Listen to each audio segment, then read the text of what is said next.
வீட்டில் இருக்கக்கூடிய மிக்ஸி ஜார்லேயே ஈஸியாக சாக்லேட் ஸ்பாஞ்ச் கேக் சூப்பராக செஞ்சிடலாம். அதுவும் ஓவன் பீட்டர்னு எதுவுமே இல்லாமல் பேக்கரி ஸ்டைலில் சாக்லேட் ஸ்பாஞ்ச் கேக் சூப்பராக இருக்கும். 3/4 கப் அளவுக்கு மைதா மாவு, 2.5 டேபிள் ஸ்பூன் அளவுக்கு கோகோ பவுடர், 1/4 கப் அளவுக்கு எடுத்திங்கன்னா சரியாக இருக்கும்.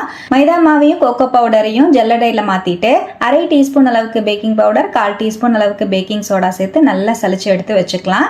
ட்ரை இன்க்ரீடியன்ஸ் எல்லாத்தையுமே நல்லா மிக்ஸ் பண்ணி தனியாக எடுத்து வச்சுட்டு மிக்ஸி ஜாரில் 3/4 கப் அளவுக்கு சர்க்கரை, 3 முட்டை ரூம் டெம்பரேச்சர்ல இருக்க மாதிரி சேர்த்துட்டு 1/2 teaspoon vanilla essence, 1 teaspoon lemon juice, 1/3 cup அளவுக்கு ஆயில் சேர்த்து பல்ஸ் மோட்ல விட்டு அரைச்சு எடுத்துக்கோங்க. சக்கரை நல்லா ஃபுல்லா டிசால்வ் ஆகுற மாதிரி அரைச்சு எடுத்து அதை தனியா மிக்சிங் பவுலுக்கு மாத்திட்டு நம்ம கலந்து வச்சிருக்கிற ட்ரை இன்கிரீடியன்ஸை 2 பேட்சா பிரிச்சு கொஞ்சம் கொஞ்சமா சேர்த்து நல்லா மிக்ஸ் பண்ணிக்கோங்க. ஜென்டிலா மிக்ஸ் பண்ணிக்கோங்க. ஒன் டைரக்ஷன்லயே மாவு இந்த மாதிரி ரிப்பன் கன்சிஸ்டன்சில கலக்கி எடுத்துக்கோங்க.